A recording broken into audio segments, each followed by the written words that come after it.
if anybody hears or sees this, that means that I was fed up enough to sit down and do a video. And I don't even know how to do videos. This is going to be my first one. I'm going to have to teach myself. But I've been watching what's been going on online with Ryan Upchurch and Creek Squad. And it appears that there's a group of people who are trying to destroy this man's name and reputation and drag Creek Squad through the mud. Some of these people actually claim to be former supporters. Goodness. Does anybody else get the feeling that there's Creek Squad and then there are those who, quote, identify as Creek Squad?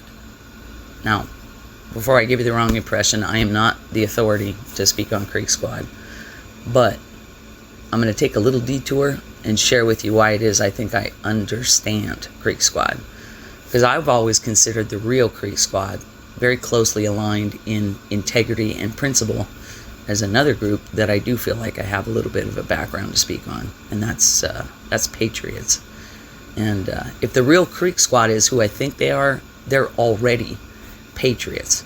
And they'll probably agree with me when I say being a Patriot is about more than just claiming the title because you're hanging an American flag outside of your house and it's cool for the day. It's something that's in your blood. It's in your heart. It's your inner compass. It's your instincts. It's honor. It's respect. It's loyalty. It's discipline. It's dignity. It's staying in your own lane and knowing where your boundaries are. And it's doing the right thing when nobody's looking and there's no praise afterwards. It's an individual's willingness to sacrifice their own personal needs for the good of the all. And that I do say with authority, because I had a pretty long line of honorable and amazing men and women as my examples. Most of the men in my family did serve in the military. They were warriors, old school warriors. But that is not what made them a patriot. Their immediate and natural instinct to stand up, fight, and die if necessary to protect everyone else. That's what made him a patriot. And I share that about my background. Specifically, I hope that reason will become clear by the end of this video. But having said all of that, I'd like to say this directly to the real Creek Squad. We may have grown up in different locations, have different experiences, different backgrounds, but I think at the end of the day, we know and understand each other 100%. Now, I know MrRyan doesn't need anybody to defend him, especially a big-mouth old lady like me, but there are some historical facts that I've pieced together that may or may not shed some light on maybe why this is happening. And to MrRyan, if this information is supposed to reach you, it'll wind up in front of you somehow. I'm going to leave that up to the big boss.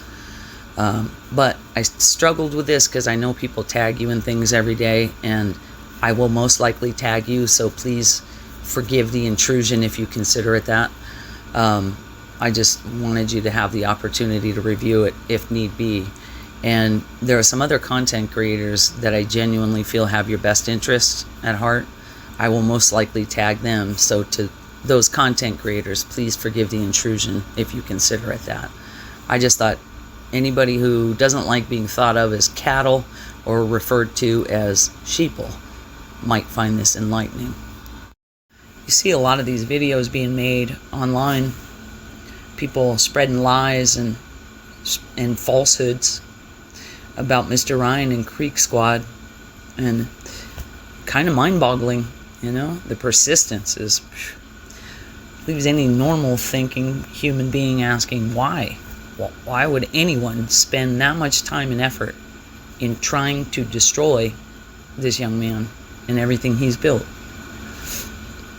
Now, see, I haven't been around since the beginning, like a lot of you have, but let me share with you what I've gone back and observed.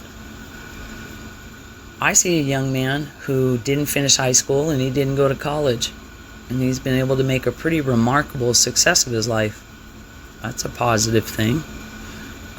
He's an excellent role model for young people, gives them hope that even if they don't finish high school, they can, with a little hard work and grit, determination, they can make something of their life too. That's a positive thing. He also seems to encourage the younger people to, use their own minds and their own hearts and creative energy to build something for themselves. That's a positive thing. He's generous. I'm sure he's evoked a lot of positive emotions, joy, gratitude within a lot of people, maybe even inspired them to pay it forward. That's a positive thing. And he seems unattached to this stuff. And let me share with you what I mean by that. A lot of people reach a level of success and their motivation becomes about maintaining the stuff and maintaining the wealth.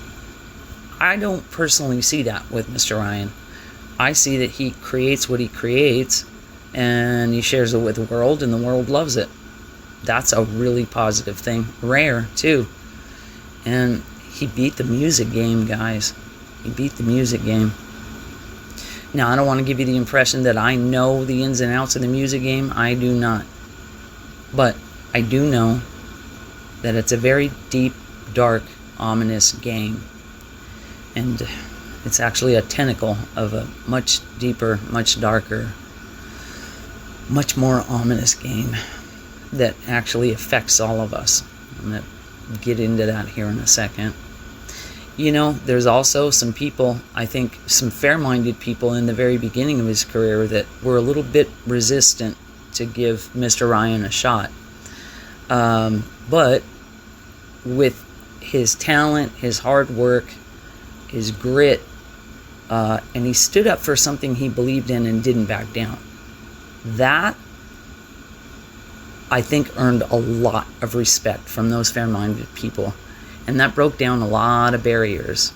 And that's more significant than people even realize. Very, very positive thing. And the outlaw mindset. Now let me share with you what I believe an outlaw to be. It's probably going to differ from everybody else's, but I believe an outlaw to be an individual who knows instinctively when and where to bend and break the rules set forth in this world by man, but he never breaks any laws or crosses any barriers set forth in this universe by the Creator. That's a very, very positive skill set we could all learn a little something from, especially now. But I know there's a lot more, guys, but it leaves anyone, or at least me, asking, why would anyone want to destroy that when he obviously has such a positive influence on so many other people? Why would anyone want to destroy that? The man's not perfect. I don't think he's ever claimed to be. Why are these individuals incapable of extending him the grace to be imperfect?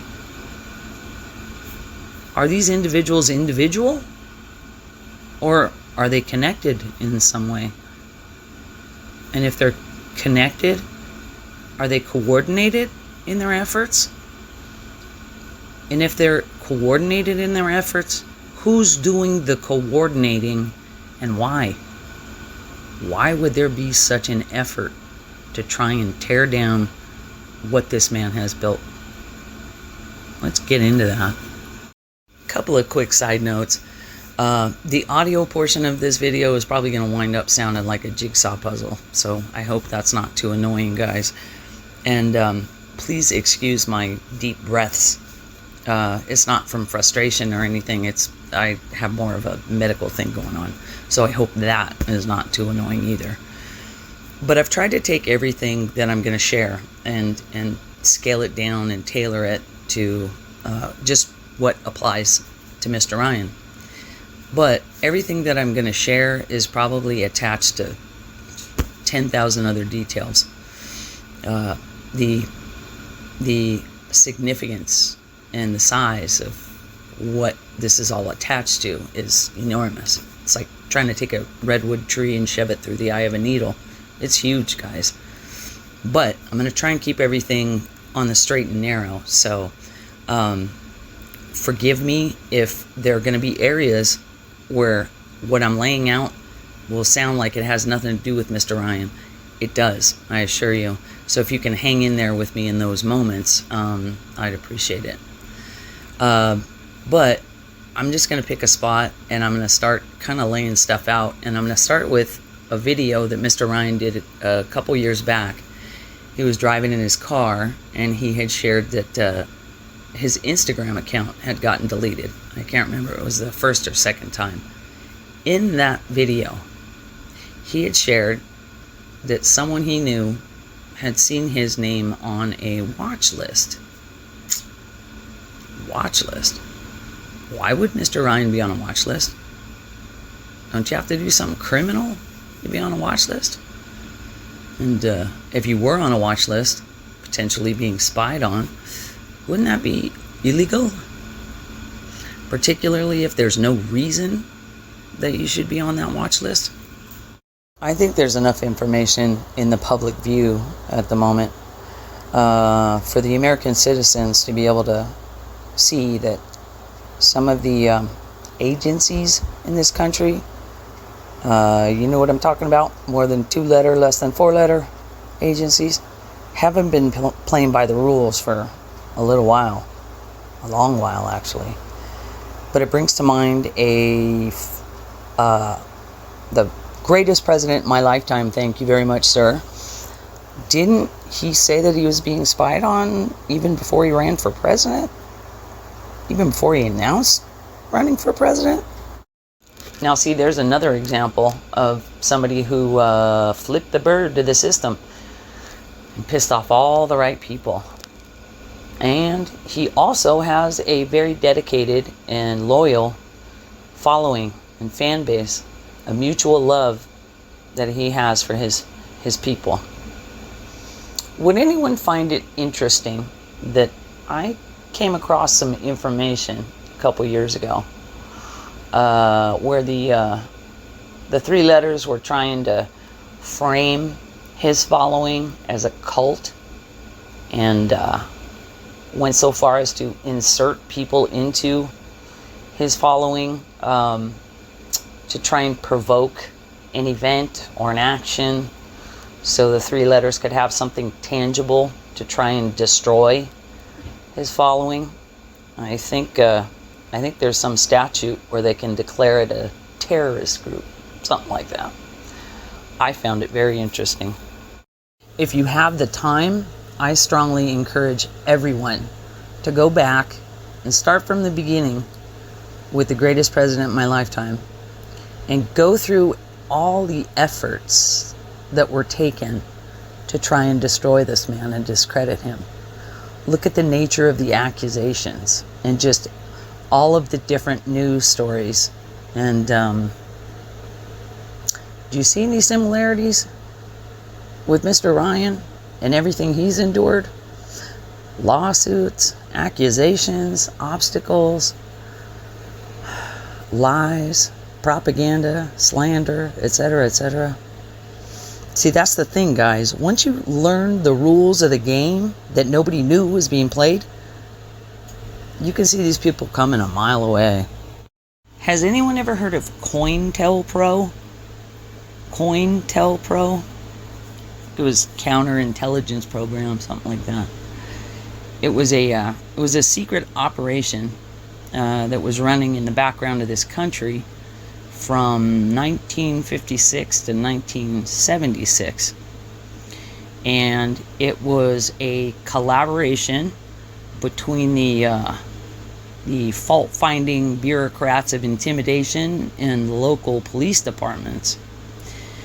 And if there was any type of grassroots group that began to develop within the United States, and they wound up on their radar and they were deemed subversive, they would launch this COINTEL program against them. And I wrote this down. This is what they were supposed to do. Their orders were to track, harass, discredit, infiltrate, and destroy any type of grassroots effort. And of course, they were found out. And so it was believed by the American citizens that this was destroyed. COINTELPRO is a domestic, or was and is a domestic spying operation.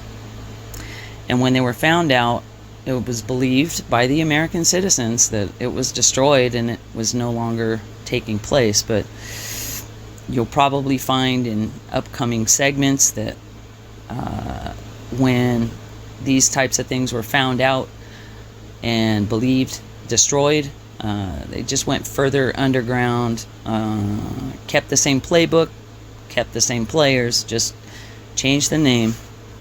I want to save on time when and where I can, so I just have some few questions. Do you believe COINTELPRO was destroyed? Have you ever heard of gang stalking? What about organized community stalking?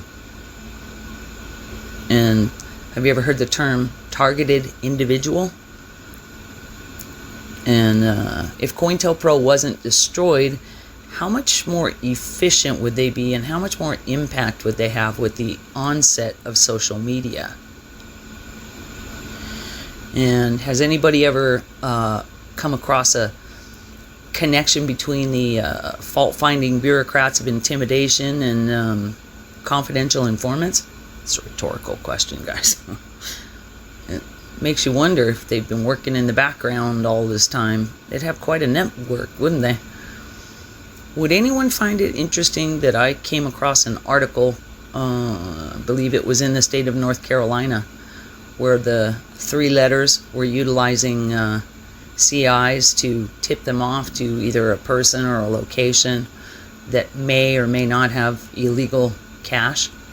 And if the location was raided, that the CIs would receive up to 25% of what was seized. I think, if memory serves, they can even auction things off before something even goes to trial, even if it's an oops, my bad situation. Meaning, even if they seized all these things unjustly. Interesting, no? I think the article name was Snitches Get Riches. Let's explore that for a second. Let's just say this program still exists, and they were able to amass a network of foot soldiers, if you will,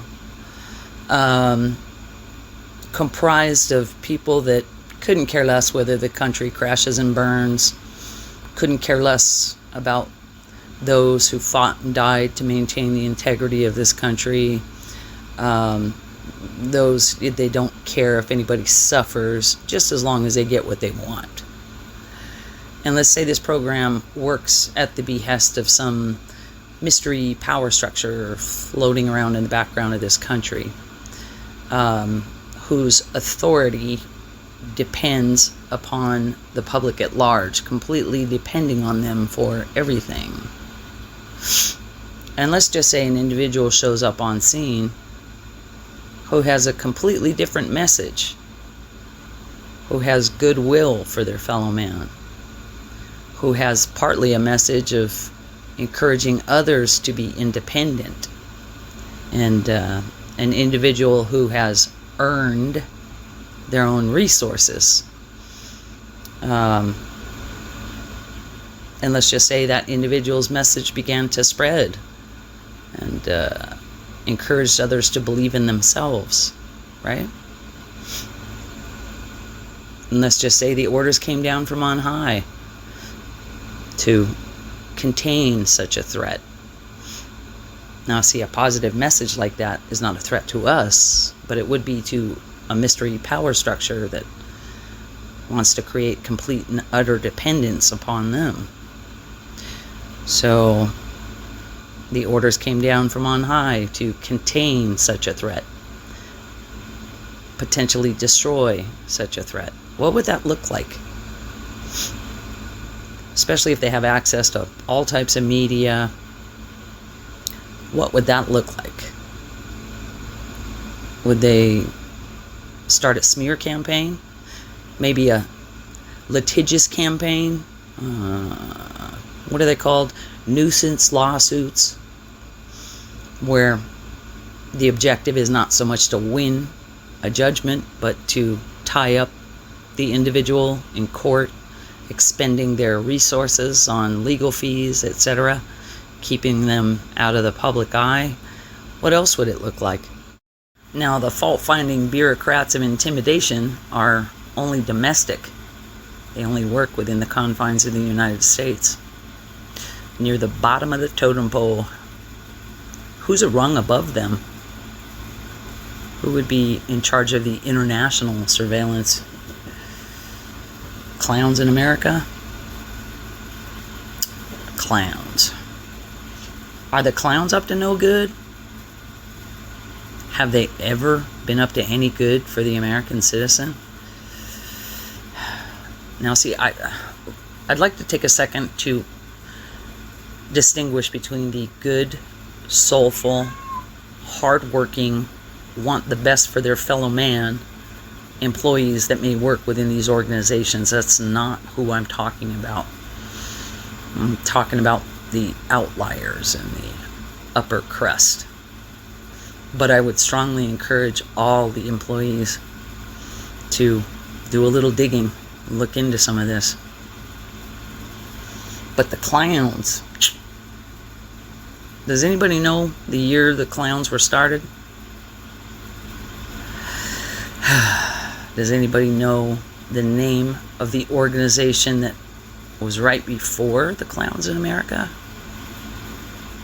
And this is really sad too, because we've always been given the James Bond impression of clowns in America. Pretty badass. But was it a conditioning of some sort, maybe? Anyway, so who made up the clowns in America? What was the name of that organization? The name's actually escaping me right now, but I'll give you the initials. It was the OSS. The OSS made up the clowns in America back in the day. And who was the OSS? What kind of people made up the OSS? Sorry guys, I don't have time at the moment to look this up again. So I'm going to go on memory, and I may be a tiny bit shaky on little details, but the overall picture is 100%. The OSS. Who was the OSS? The OSS was made up of Nazi spies. Sometimes double, sometimes triple spies. This is what they got caught, right? Same players made up the clowns in America back in the day. And you may be asking yourself, how in the hell would a Nazi spy be working within an organization or an agency within inside of the United States? Well, how many spies were there? Does anybody know who was brought into the United States of America in the 1940s under Operation Paperclip? Operation Paperclip. Look all this up, guys. After World War II, when the United States of America, the strong, beautiful, brilliant, honorable people of this country, fought in World War II, and we were told that Adolf Hitler was dead, the Nazi scientists were destroyed, right?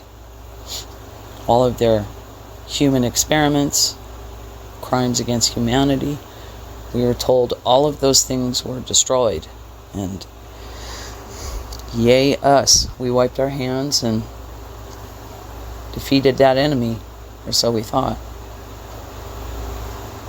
But what in fact happened was they divided up all of those scientists and Nazi soldiers, not soldiers, Nazis.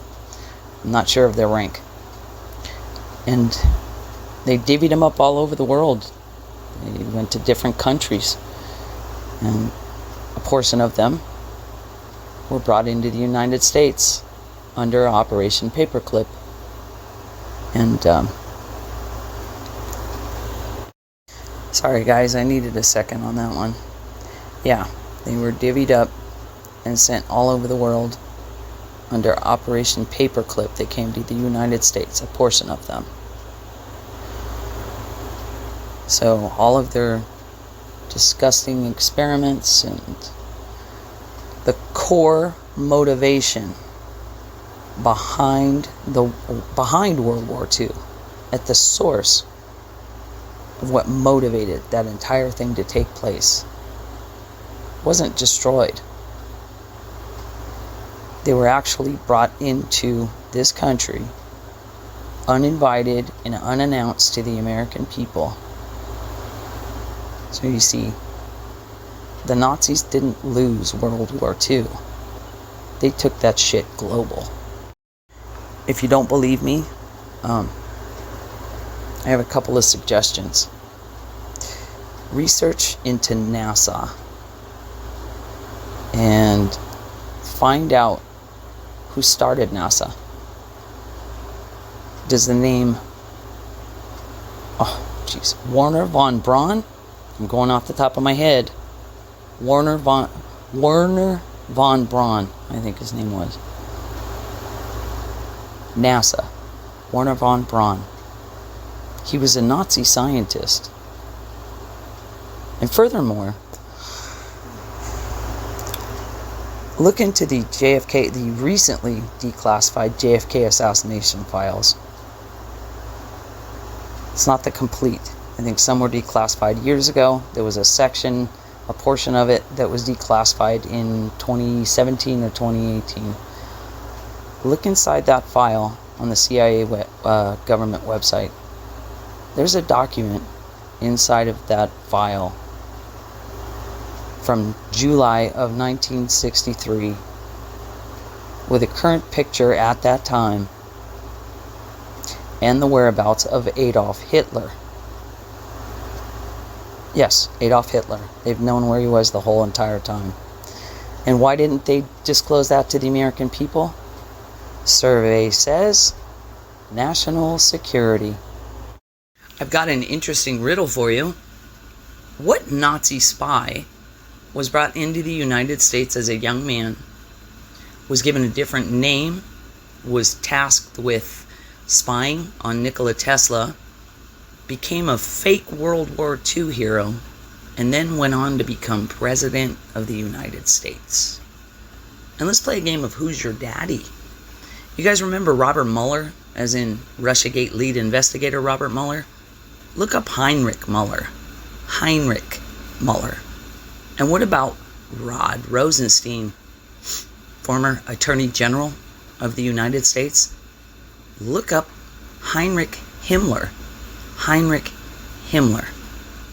You guys think these were the only two offspring?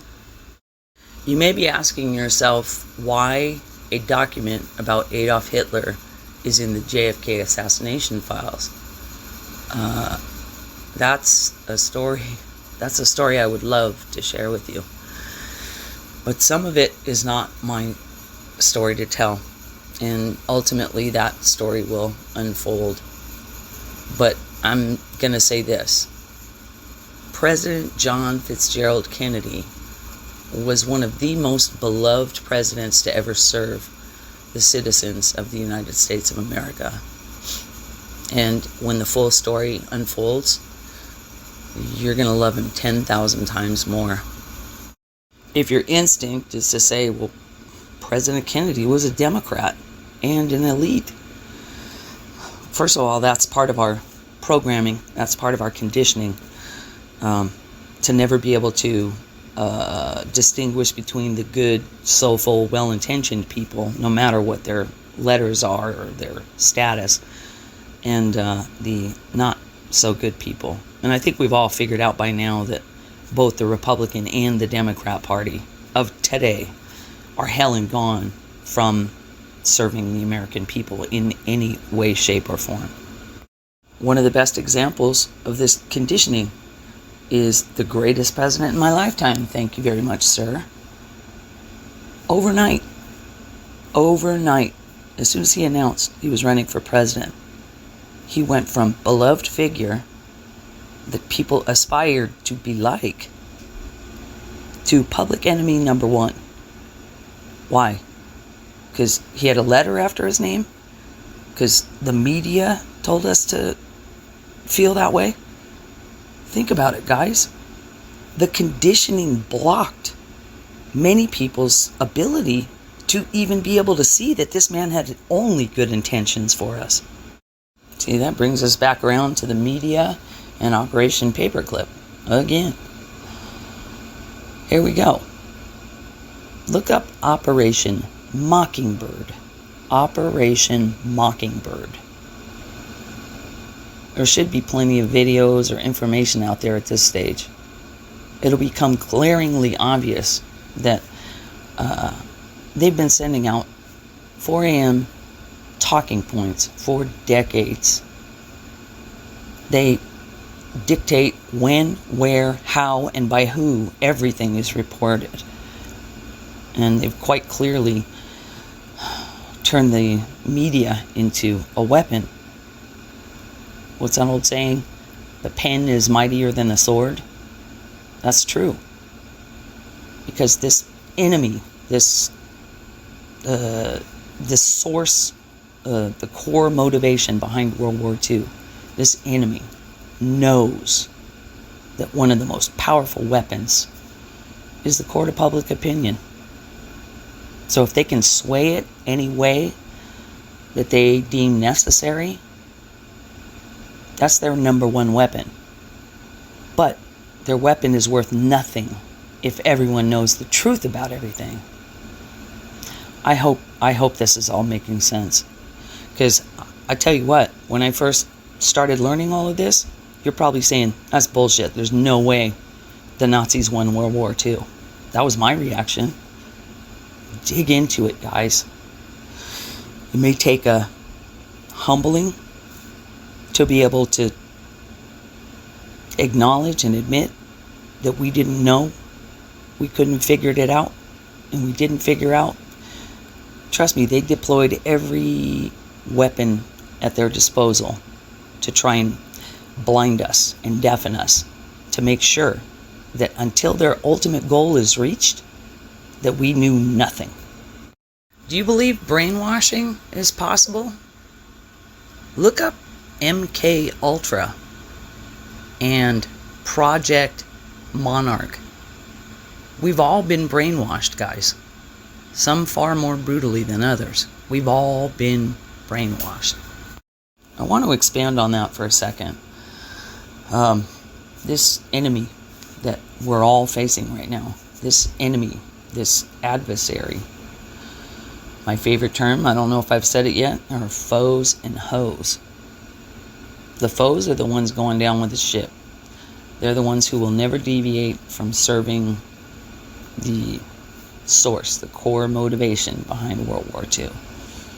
And the hoes are the ones that sold out to them because they were promised and given riches and fame and wealth, power, stuff. But this enemy knew ahead of time that if they ever landed on the shores of this country, they would have gotten their fucking asses kicked. Sorry, I have a really nasty mouth sometimes, but still. You know it, I know it, and they definitely knew it. So what they had to do was sneak their way in here. Slowly crawl into every institution that governs our daily lives and take it over. The control panels, you see, because I want to distinguish between the good, soulful, amazing people that work within these organizations or institutions. They may be oblivious too to what's going on. So to those people, I strongly suggest digging in deeper, because this enemy, they don't fight like you and I do. They don't think like you and I do. They don't operate like you and I do. See, a fair fight from my neck of the woods, my brothers, my cousins, my dad, my uncles, they fought the old school warrior way. Face to face, eyeball to eyeball, hand to hand. Somebody got their ass kicked. And usually the ass kicker would help the guy up.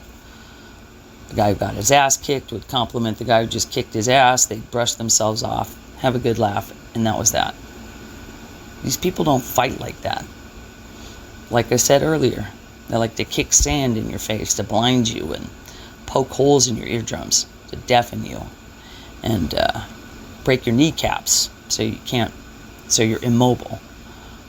This is how they operate. This is the mentality of somebody who would take a child or an old woman and use as a human shield. So that's how they operate. So it's not surprising that they harnessed all of their chicken shittedness to roll out this plan and slowly take over the control panels of everything that governs our daily lives. The government, the Pentagon, medicine, the school systems, the food supply. Shoot, I know there's more. Did I just say the school system? I don't know. The educational system. Everything. And again, I'm not talking about the soulful, good, well-intentioned people that work within these institutions. I'm talking about the people in charge of the control panels. And really, their ultimate plan is very ominous, but they relied on the method of, that old frogs boiling in a pot analogy. If you try and put a frog in a pot of boiling water, they'll jump right out. That would have been their ass kicking, see? And, but if you put a frog in room temperature water and you slowly turn the heat up, by the time the water's almost boiling, the frog's almost dead. It will have slowly boiled to death, and it won't have any energy or strength to jump out. That's what they were relying upon for the American people. And there's something else I need to say. We got to go in deep, y'all. These people want every soulful American citizen penniless, homeless, defenseless, helpless, hopeless, in complete misery and despair. And ultimately, even above and beyond that, they want to clear an unobstructed pathway to children. So this next little part might be a little bit difficult for me to get through. And that's a bold claim that I just made about little ones. And any normal human being, especially a parent or a grandparent,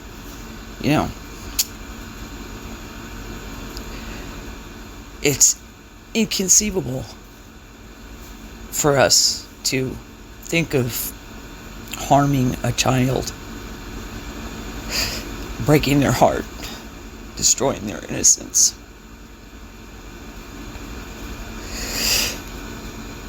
But like I said, these people, and I use that term loosely, they don't think like us.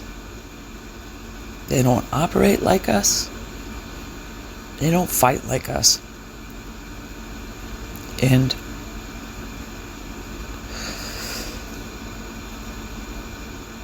when you start looking around and you start adding up all the things that we're seeing in the media, and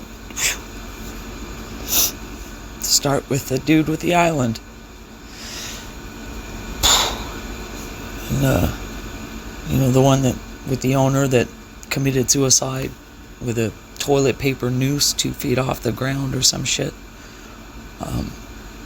Just start looking at all the you-know-what rings that are being busted all over the place.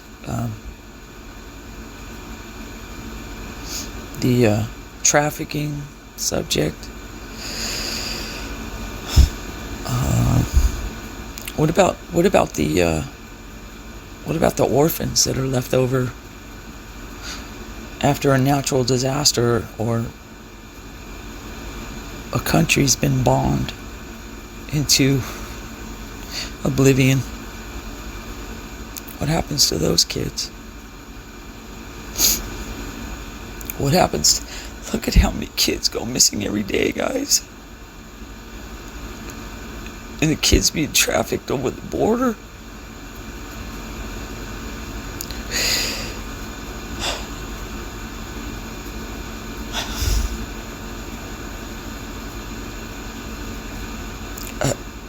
Sorry for my silence, hang on.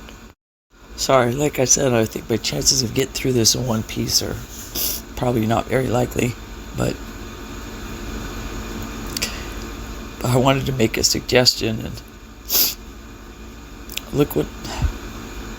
dive into what happened in Haiti after that earthquake. I think it was in 2009. I'm honestly not sure off the top of my head. Look up Laura Silsby. Look up why Laura Silsby was in Haiti and what high-profile female politician helped her and prevented her from spending eternity in a Haitian prison. I've even seen articles where in different states where parents have actually sold their children into trafficking. And there's a very dark and very old reason why they're after the kids. And it's hard to explain, and I'm not going to get into it right now. But most of us already know that when those little ones come into this world, there's an innocence and a purity and a joy and love that they bring into this world. And that was by design, guys. That was by design. The Creator designed it that way because it was their love and their purity and their joy that was supposed to lift us out of the darkness. And we have failed them because we couldn't figure it out sooner. I was pretty sure I wouldn't be able to get through that in one piece. And I want to elaborate on something that I said about the little ones and their love and their joy and innocence and purity.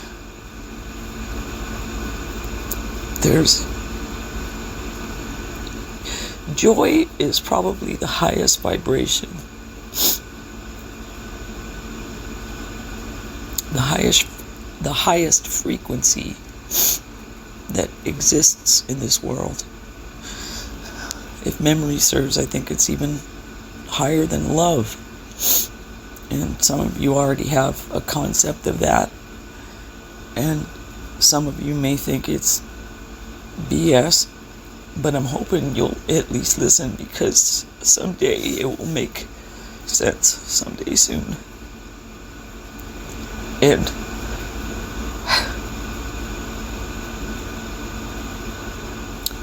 they are the light that was designed to bring us out of this darkness, because this world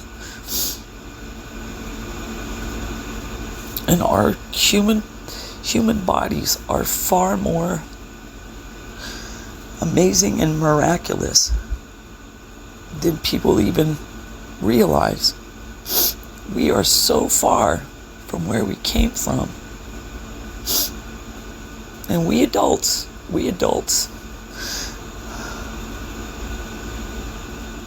are so lost that we're so far from the knowledge that we were all entitled to have.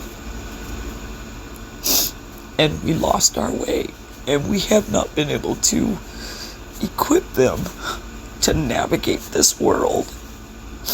And we ourselves, we're all lost too, guys. That's why we didn't see this.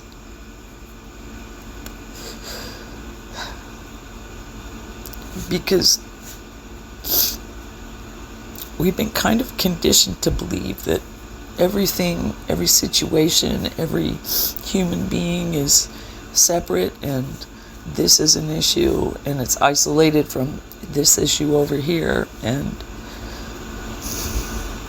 when you start really digging into things and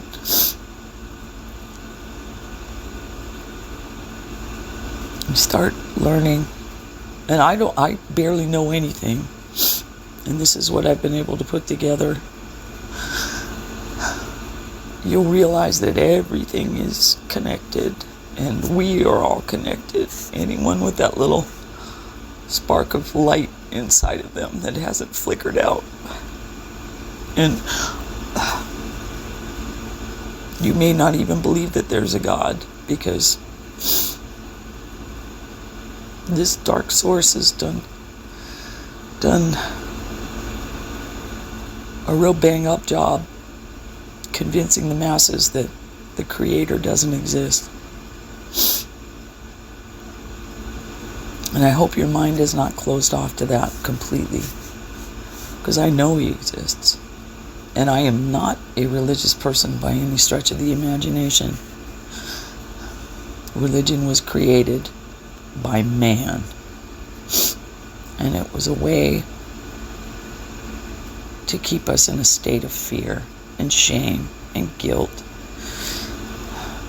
and self-loathing, and all of those are such low vibrations. But I love JC, and I try and honor the Most High, the Creator, the Chief, Big Boss, El Padre, by telling the truth.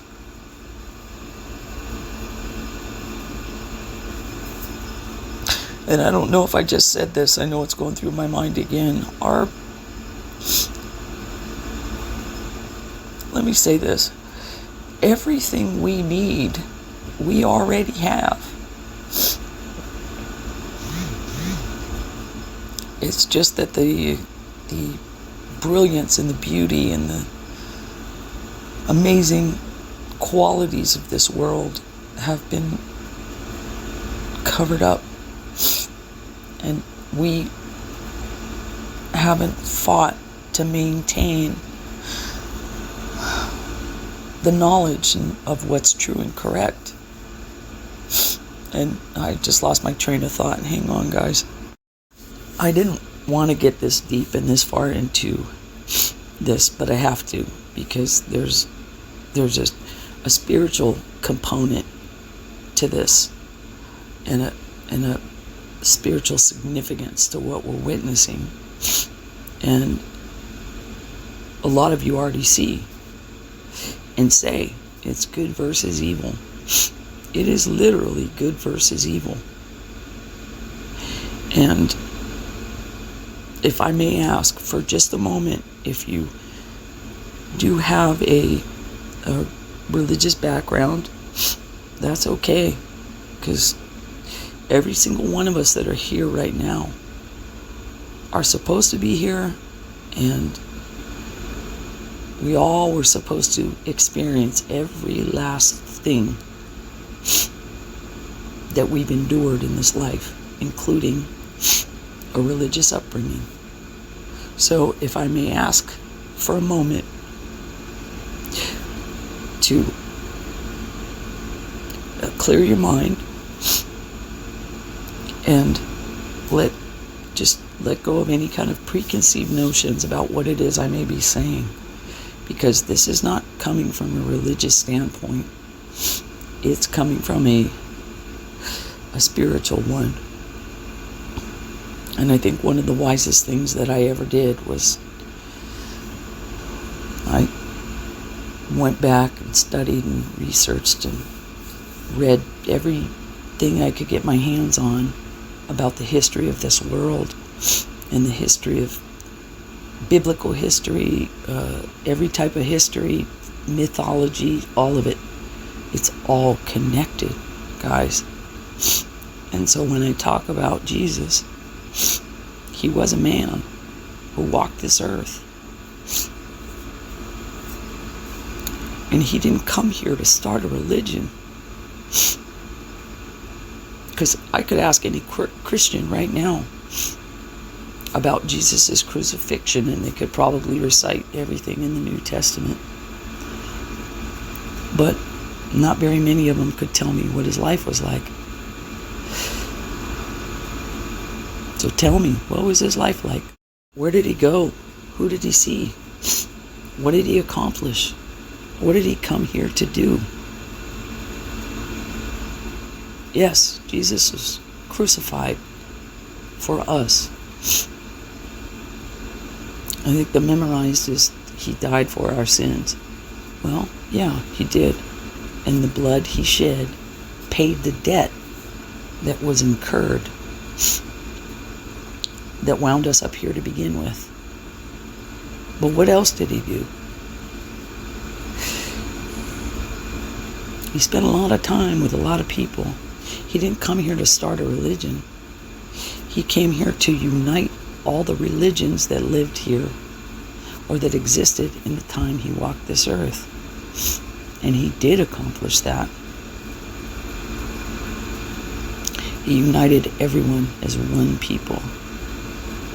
But unfortunately, there were still people that maintained the lie. And there were not enough people to fight for the truth. And so here we are, thousands of years later, separate all over again. So you see, religions and all these little titles that this enemy has given us, whether it's a skin color or a sex or a Republican, some kind of political background, they put everybody, young, old, they've put great effort and time into separating all of us. And you know why that is? It's because every single one of us, I take that back, the foes have no light in them. You see, human beings have a light that's inside of them. And our hearts, our brains, our hearts and brains are electric. They're an energy source. An energy source that communicates 24/7, every moment of every day. If you can combine the power of your mind and your brain and your heart, you don't even need words. That's a prayer, you guys. All of that was hidden from us as well. And so it's those prayers, that energy source that communicates with the bands of ether that surround this world. And that's what physically manifests things in this world. Call it a matrix. It's called a divine matrix by a man named Greg Braden.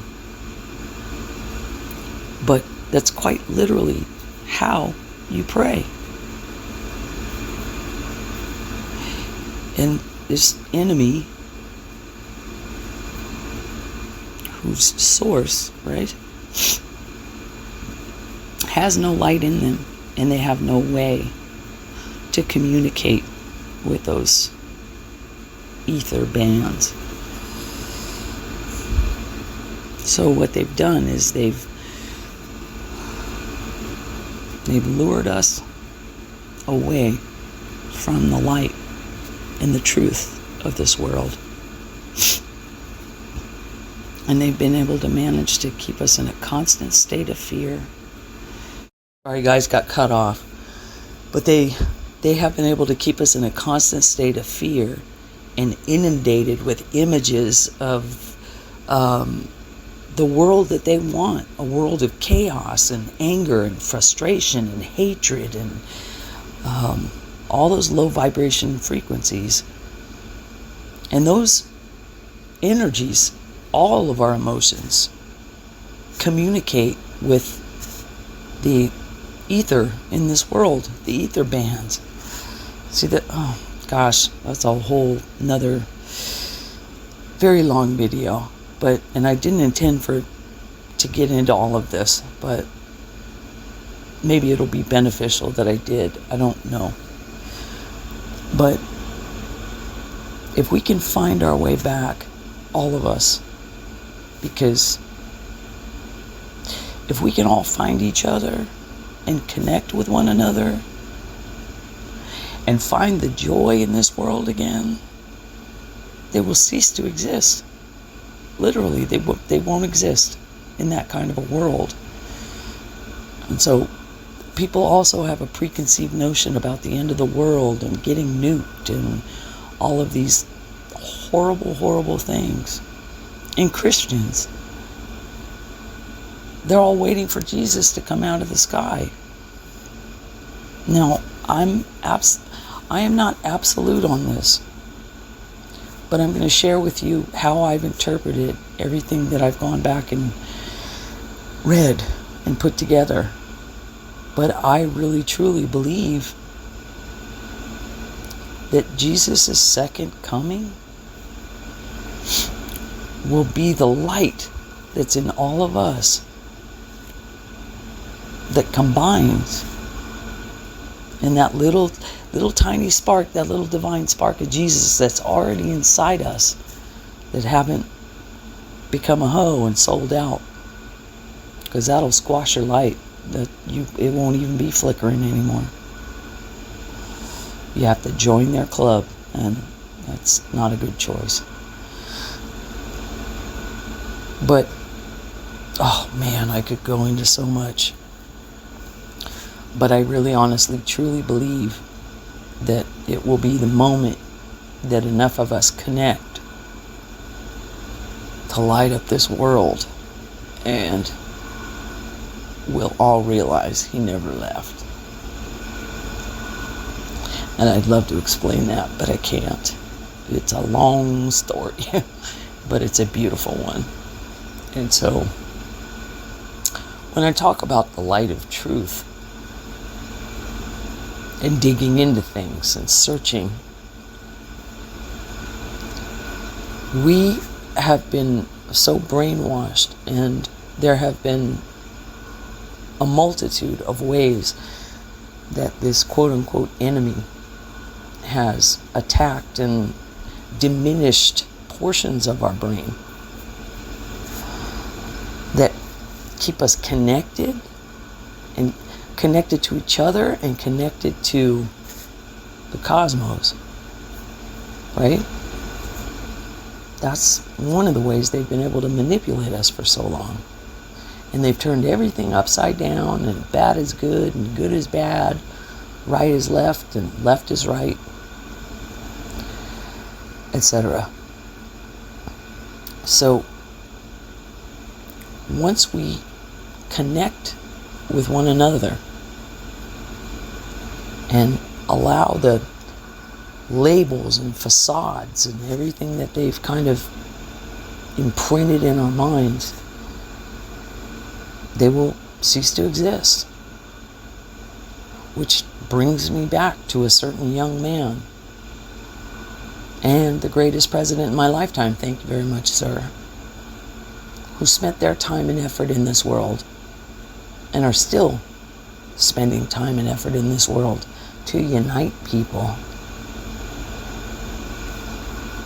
And if we all can't learn to agree to disagree, or empathically view an issue or a situation from the other person's point of view and maybe see it from their perspective, and there's a whole bunch of other stuff. A mutual respect for one another. JC taught us that too. Love thy neighbor. That's what he was talking about, guys. Because we can't create a new world. I don't know if I just said this. Bob Marley had it right. Bob Marley. He looked into it. He dove into it. He knew the way. He had the knowledge. We create a heaven on earth. Gosh, I'd love to get into it even deeper. But I'm going to bring this back around to one young MrRyan Upchurch and Creek Squad. And let me get into that here in a second.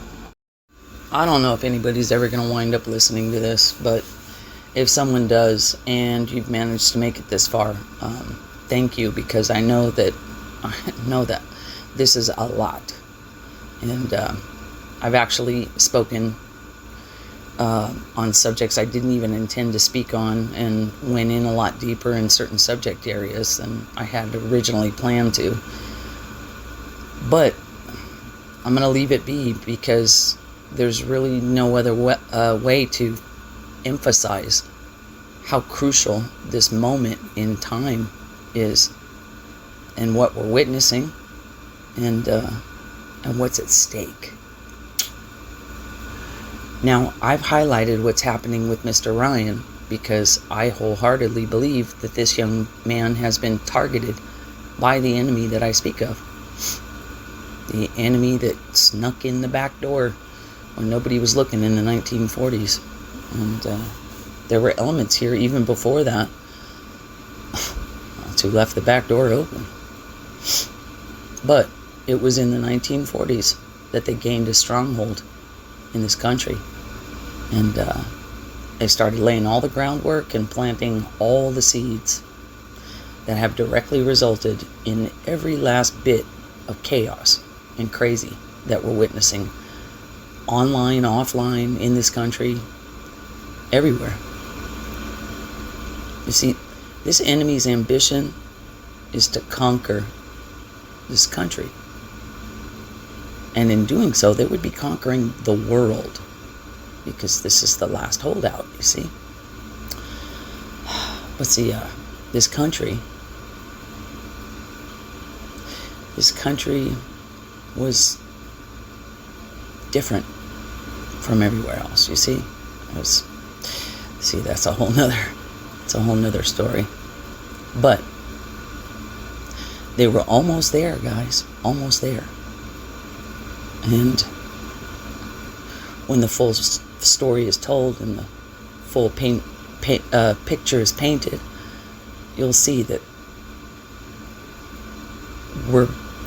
we've been given a bit of a grace period to make a decision, because we're loved that much. Somebody stuck their foot in the door to leave it cracked for all of us to be able to make a decision, because we're at a crossroads, all of us individually and this country as a whole. Now, I think the importance of taking a look at what is happening to MrRyan, it's representative of exactly what they want to do to everyone. Just, if they had their way right now, okay, we would be like the Borg from Star Trek, one mind. Don't think for yourself, don't speak up for yourself, don't ask questions, just shut up and obey, like Tucker Carlson says.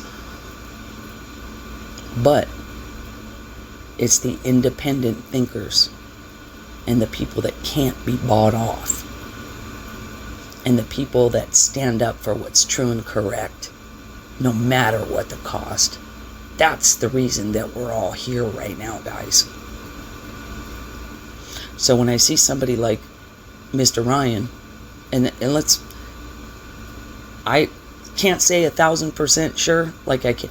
Now, the greatest president of my lifetime, I can say without a doubt 1,000% he's been targeted. No doubt in my mind. There's a whole story behind that. With MrRyan, I'm almost all the way there. But let's run it. Why would he be a target? Let's see. He thinks for himself. He speaks up for himself. He stands up for things, no matter the backlash or the cost. You see, that's how they manipulate people a lot of times, is social pressure. See, he didn't finish high school and didn't go to college, so he didn't need their indoctrination tank. He's giving hope to younger people, and he's an example of something that younger people can accomplish if they put their mind to it. That means his message is spreading. His music and his thought-provoking videos connect people from all over the world, all walks of life. Oh, yeah, see, we're not supposed to connect with one another, according to them. And, correct me if I'm wrong, did he not stand up, or correct me if I'm wrong, he stood up for the Confederate flag. Is the Confederate flag not referred to as the rebel flag? By the way, I know that's a sensitive topic for many people. Just please consider that a lot more than just the history of the Confederate flag in this world. The history of it has been rewritten. So just keep that in mind, people. It's just another little symbol or another perception that they use to separate all of us. And then, of course, the outlaw mindset. Who was the greatest outlaw to ever walk the face of the earth? JC, guys. Jesus himself was the greatest outlaw. And, he doesn't have any puppet strings with the music industry either. Now, see, I could probably go on, but just the video that MrRyan did last year when he was on his sailboat. Excuse me. He was on his sailboat, and he said he likes to drive the back roads at night to clear his mind, and people would flash their lights at him to get him to pull over. Yeah, that's called braiding. It's a psychological torture technique. It's designed to overload your nervous system, because when this enemy comes at you, they come at you psychologically, mentally, emotionally, physically, spiritually, litigiously, financially. They deprive you of sleep, and they just keep picking at you until your adrenal glands give out. You're in a constant state of fight or flight, and just in 24/7 red alert. And your adrenal glands give out, your body starts to break down, your mind needs rest. And that's what they do. They make you vulnerable, and then they come in and they do what they do. And they've most likely targeted people within MrRyan's inner circle as well. Is this fair? Is this just? Are these the new rules that within the country that my family and so many of your families fought and died for? No. No. Ain't happening, guys. Well, that just knocked over another row of dominoes.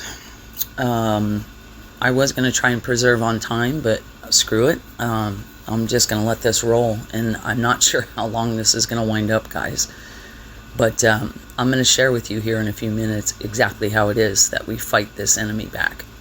And it's going to be unlike anything that you've ever... it's going to be a concept that maybe a lot of people haven't wrapped their minds around yet. So, heads up on that. It's not a physical fight. But before I get into that, I would very much like to reach out to the people that are participating in this targeting. I personally believe that there are some of you that still have a conscience and good left in you. Some of you might be gone too. A lot of you, I think, are definitely gone. But to those of you who still have a conscience, did you know that that's who you're working for? Did you know that that's what you're working to achieve? This enemy wants to destroy anyone with any type of compassion or soul or empathy.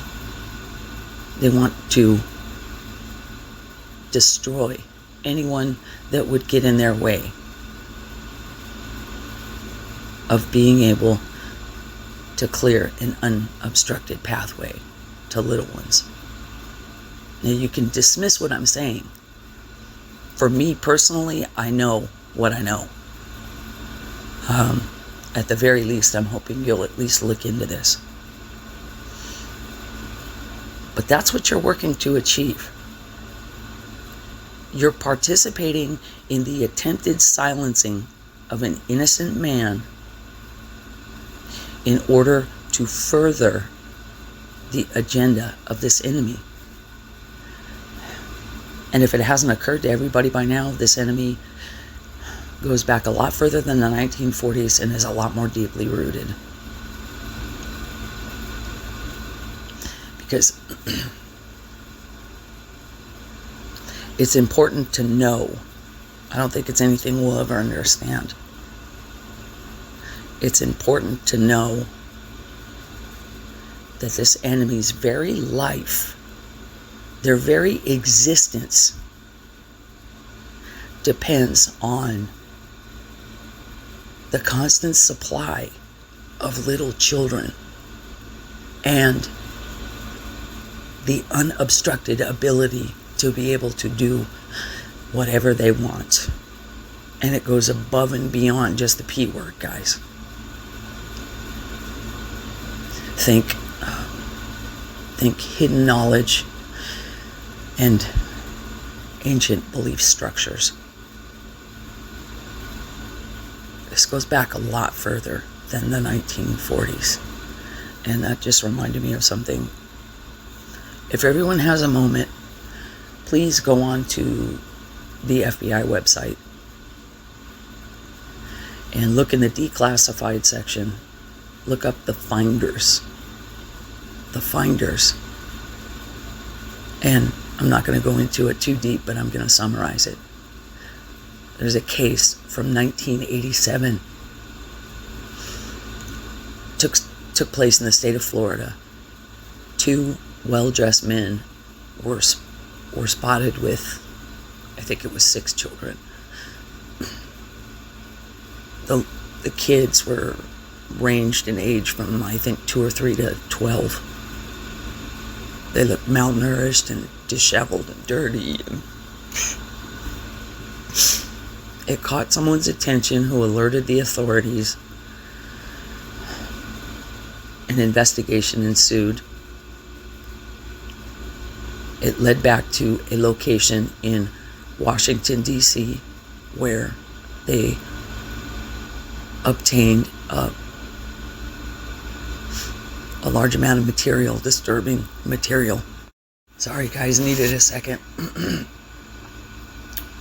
Yeah, they came back to Washington, D.C., where they obtained a lot of material, including an instruction manual on how to kidnap and transport children. And I can't remember whether it's in that document or a surrounding document. Dig into what agency stepped in and shut the entire investigation down and made it disappear from the media, never to be thought of. Because it was, in fact, the clowns in America that were paying and sponsoring these men and others to kidnap and transport children. Because you see, the Finders was a cult, a real cult. And I see a lot of talk about accusing of an entire group of people of being cult members, not having a mind of their own. It's slightly insulting. So if your desire is to expose a cult, please dig into the Finders and share that information with the public. That would actually be beneficial for people to learn of what they were up to. Because I see a lot of talk about that island as if that's the only island. And that was the only setup. You know, the island with the guy that did or didn't commit suicide, whatever. I hope he's where he belongs. Were there any islands that surrounded that island? Like, within traveling distance, reasonable traveling distance? Maybe say an island or two that were titled under the ownership of an agency,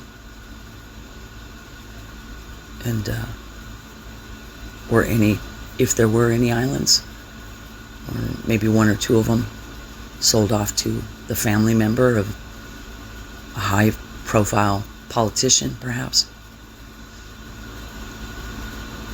And if it was that, if there are islands there and they can be traveled to and from, how would they do that? How would they travel back and forth? Speedboat, rowboat, sailboat, dinghy, snorkel and fins, or something more sophisticated like a submarine. It would be interesting to discover if there were submarine bays underneath the water at these quote-unquote islands, and the main island as well. It would be even more curious if a very close associate of the dude that did or didn't kill himself had a submarine pilot license. See, there's a lot more to it than just that island and just that one route that was set up by the Finders, guys. It's so much bigger than that. And this has all been going on right in front of our faces.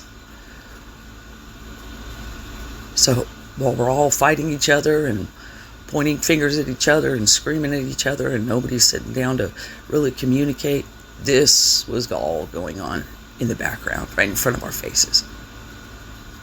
This can't ever happen again. So I'm going to bring my focus back to those people participating in the targeting again. If you're aware of these facts now, you have a choice to make. I don't know what you've been promised or what you're being supplied or what kind of exchange is going on. But you now have a very important decision. Are you going to continue down that road of trying to destroy an innocent man's life? Because if you're under the false assumption that you can participate in that kind of activity and claim, I've been saved by Jesus, so I get to cut to the front of the line, that ain't gonna mean shit. See, that was a lie. That was, you know what, hang on a sec. I'm glad that actually just came up, because there's a very, very good reason that I bring Jesus up. And in the modern day, the image of Jesus and what he stood for and why he came here has been so minimized and reduced and exploited for personal gain. In this day and age, Folks think they just merely have to say, I've been saved by Jesus. And like I said, they get to cut to the front of the line. It doesn't work that way, guys. It doesn't work that way. If you're not conducting yourself with the energy of who Jesus was and is in your heart, just your words saying, I've been saved by Jesus, aren't going to mean shit. That was a lie that was started by the little G God that's been running around here for a long time. Thinking he's the big dog and presenting himself as the big dog. No. Jesus is in your heart, guys. The kingdom of God. It's in the Gospel of Thomas. The kingdom of God is inside you and all around you. He's not in a book or in some empty words or a building or a church or a temple or whatever. He's in your heart. And in my opinion, those who truly have been saved and conduct themselves with JC in their heart don't need to say the words, I've been saved by Jesus. Because, like I was talking about earlier, the only thing left, the only image of JC that's left, has been what this enemy has allowed to remain in the mainstream. His life was worth so much more than that, guys. Jesus was a warrior, was and is a warrior, a righteous warrior, and a badass. And if you're offended by me saying that, please search, dig, look for pieces of his life to piece together who he was and is. It's one of the thousands and thousands of things that has been kept from us. He didn't just come here to die, guys. Especially so 2,000 years later, somebody can stand on a pedestal while they point in your face, scream, I've been saved by Jesus, while they're thumping their Bible with the other hand. No, that's not Jesus. And it's certainly not the hellfire brimstone preachers that scream in your face, pay me all your money so I can buy a $20 million jet and fly around the world. For what? That's not Jesus either. Far from it. If you guys have a moment, dig into some of those mega churches and the people who run them. They stand for anything but Jesus. No, he didn't come here just to die for us for that. He came here to teach us how to live and to navigate through this world and to equip us with the knowledge so we didn't get stuck in this perpetual cycle that we find ourselves in right now. All jacked up all over again. That's what his life stood for. And any preacher or pastor or spiritual counselor or anyone who knows their shit is going to direct you to your heart, your own heart. That's all that's needed to connect. They'd also tell you, okay, the first thing that they would tell you is, as soon as Jesus did die and that veil was split, the restoration of the connection that we have with him and El Padre was once again established. That's why he died. Once again, we were able to direct connect. And he told us, no man comes to the Father but through me. That's what he was talking about, guys. And in the modern day, everyone has the impression that you have to be perfect and sinless and go to church every Sunday and read your Bible and 24/7. First of all, what does perfect mean? What does sinless mean? That's not what you think. Perfect and sinless are significant,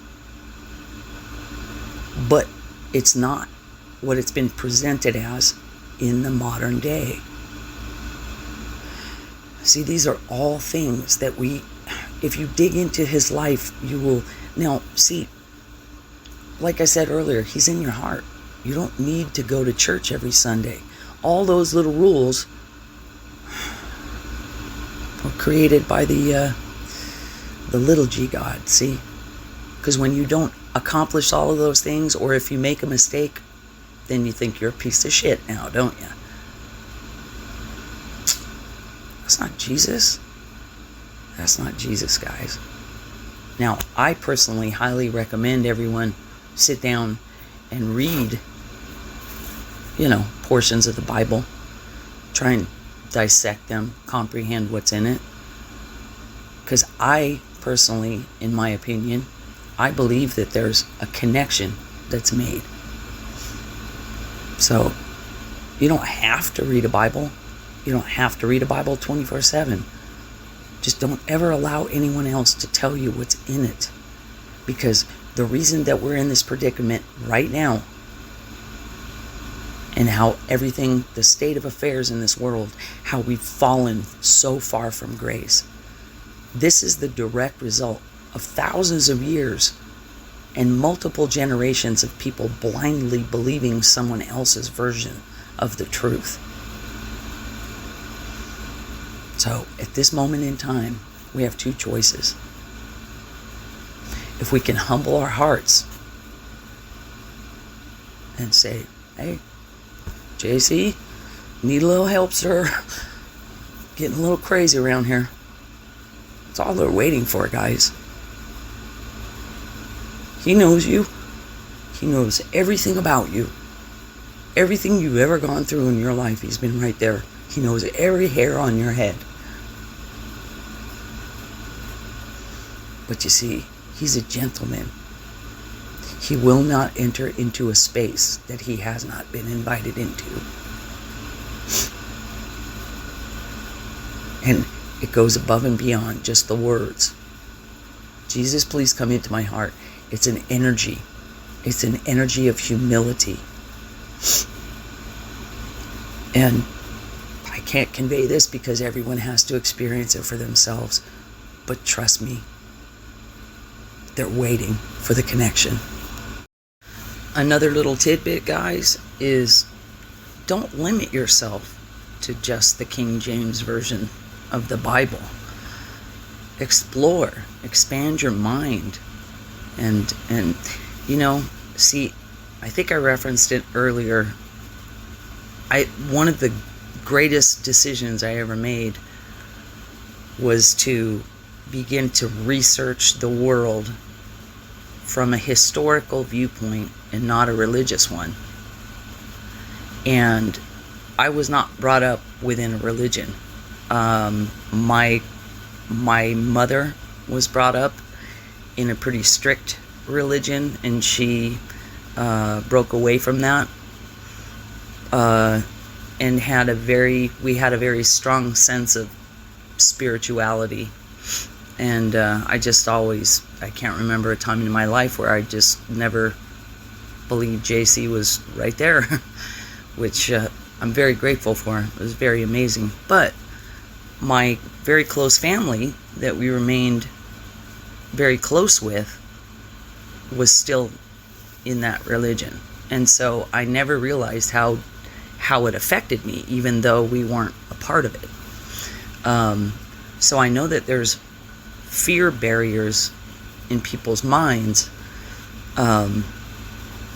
when it comes to expanding into different philosophies and denominations. And the bottom line is there's truth. There's some truth in everything, and it's up to us individually to piece it all back together. And I will share with you that the world begins to make sense.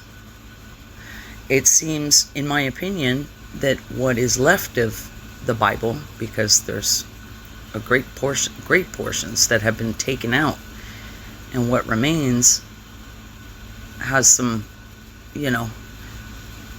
presents a story that almost sounds like a fairy tale. But when you expand your knowledge base outside of just the Bible, and you begin to explore into different philosophies and mythologies and holy scriptures, no matter what the denomination, things piece together and everything begins to make sense. And it's easier to develop a very strong sense of faith as opposed to fear when you know what's going on. And so I highly suggest for everyone, if you can, try and release those fear barriers that are in your mind. Because I've seen where people have a knee-jerk reaction to a holy scripture of another denomination. And like I said, there's truth in everything. It's up to us to piece it back together. So I strongly encourage everyone, if you can release the mental barrier of fear and begin to take on the perspective of a historical viewpoint as opposed to a religious one, it will enable you to learn quite a bit. Now I want to get into how we fight this enemy back. And this is not going to be a physical war, guys. This is a spiritual war. You can dismiss that, not believe it, and sometimes things are true, whether we believe them or not. But this is spiritual warfare. And the battlefield is our minds individually and collectively. But it starts within each and every one of us. Because trust me, I understand the inclination, especially when you hear things about the little ones. I would very much understand the urge to perhaps grab a utensil that you protect your home and family with, and maybe call others that you know to join you.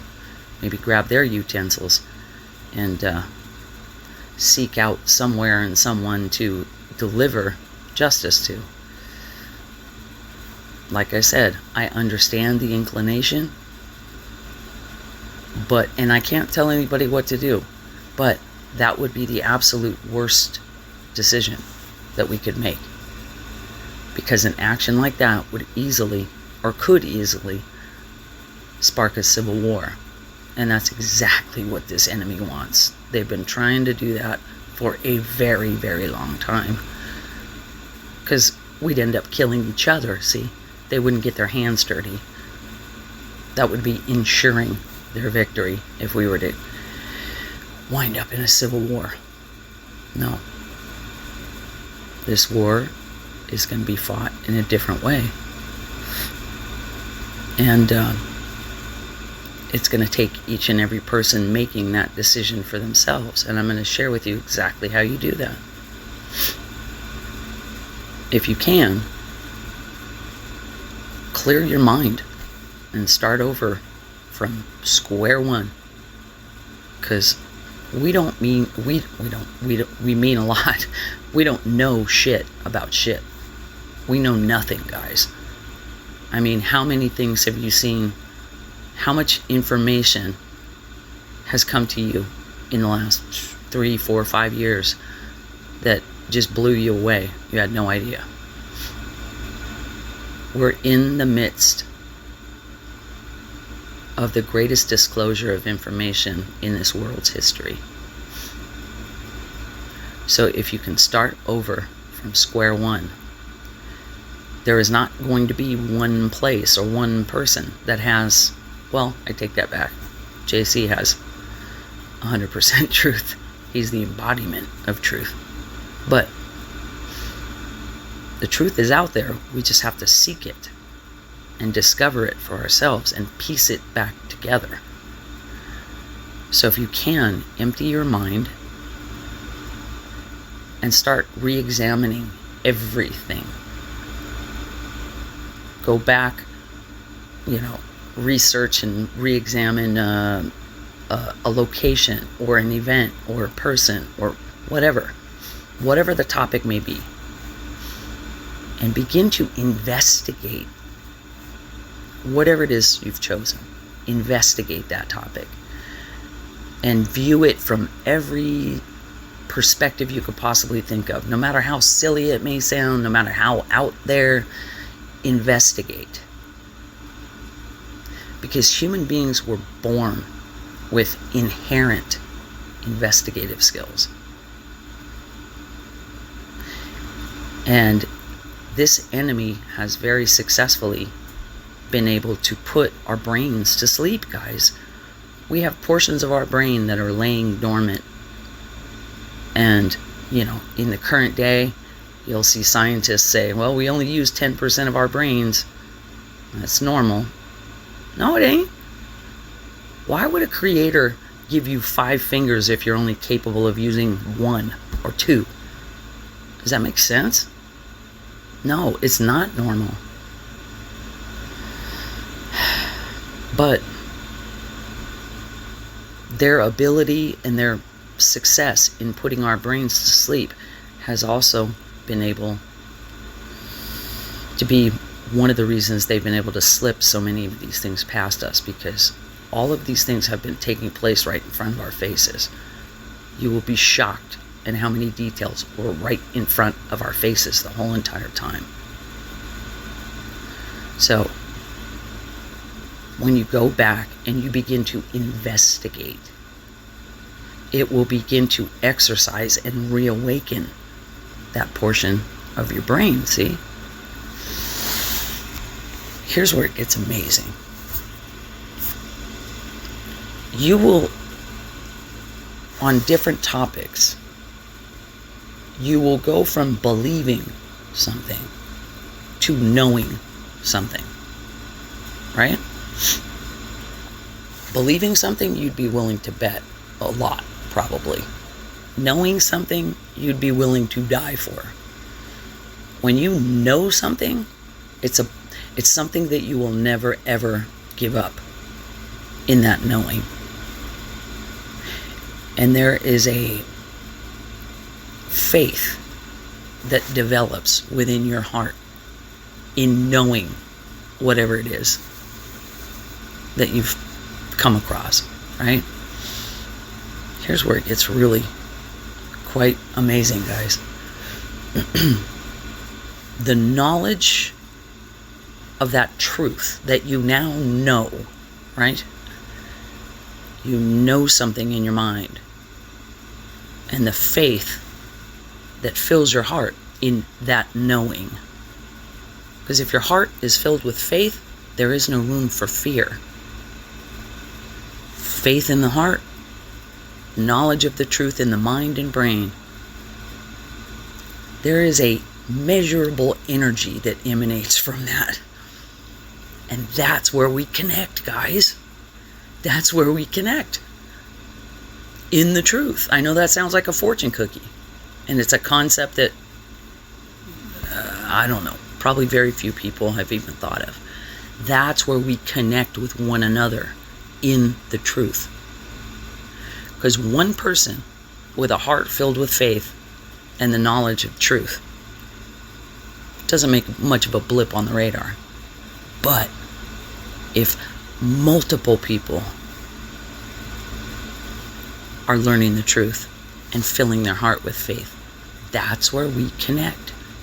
And there is a measurable energy that lifts us up. And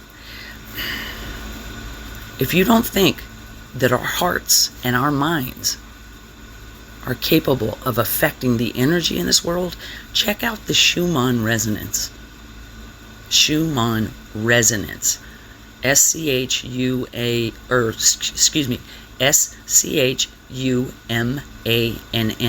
Pretty sure that's how you spell it. Schumann resonance. Check out some of the readings that have taken place over the last 3 or 4 years.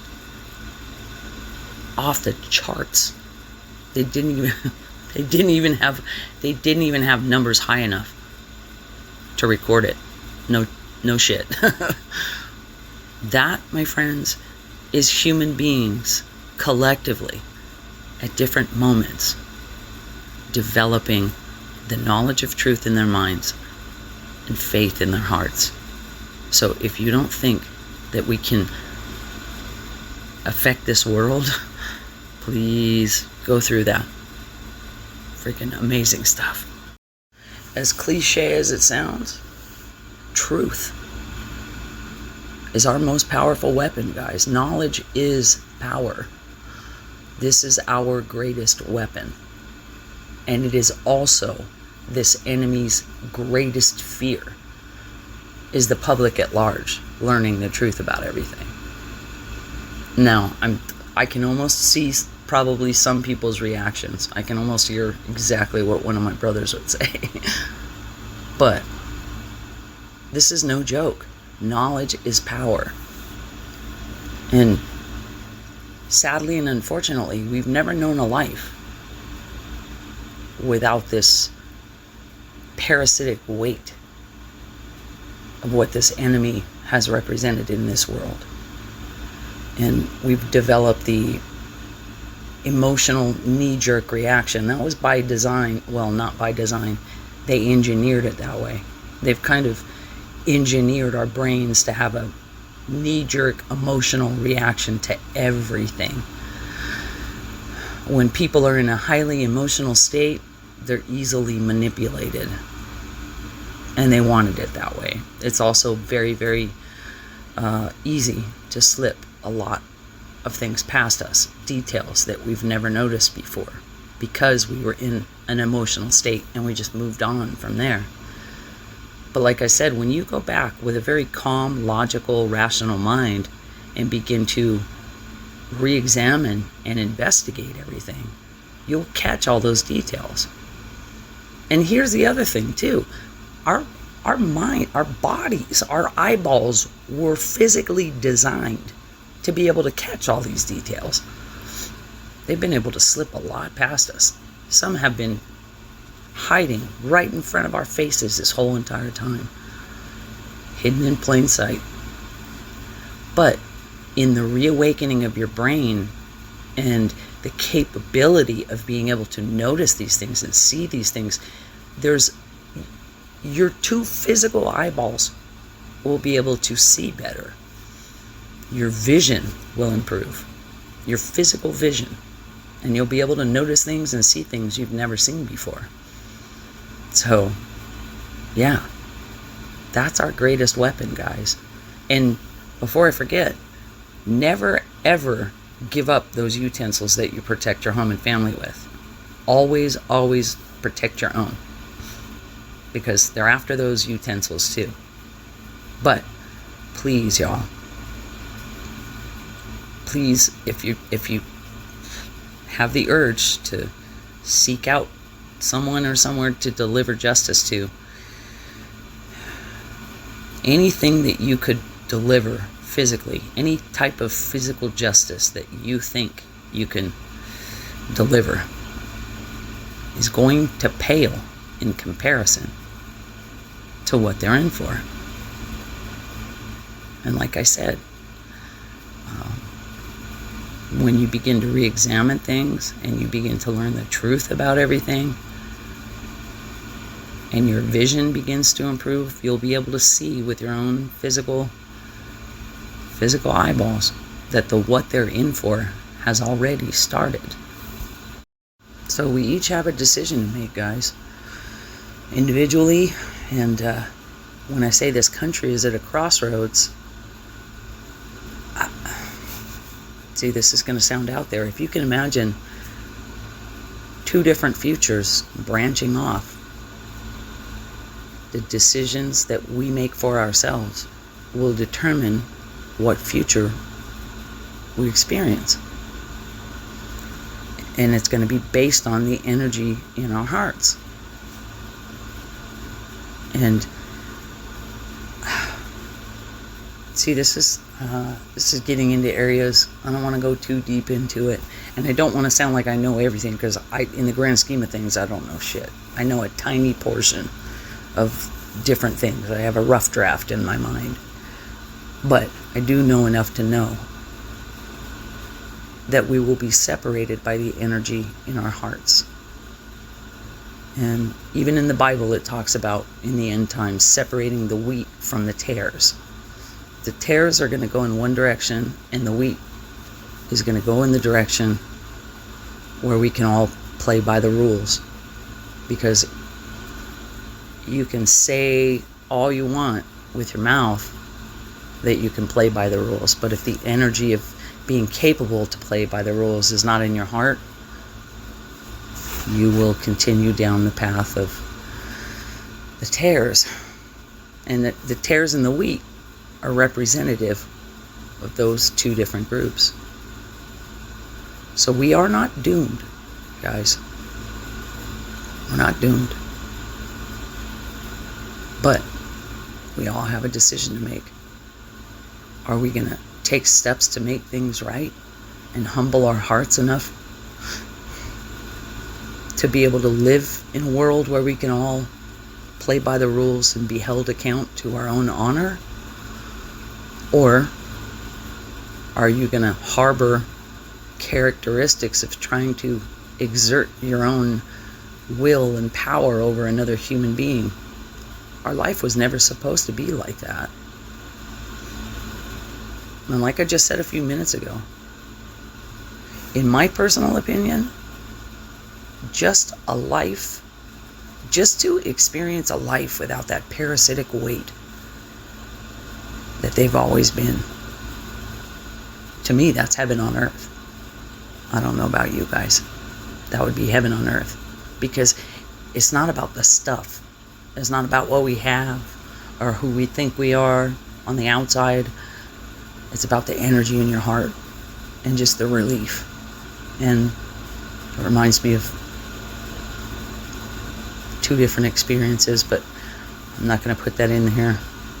But yeah, we each have a decision to make. And I would first suggest,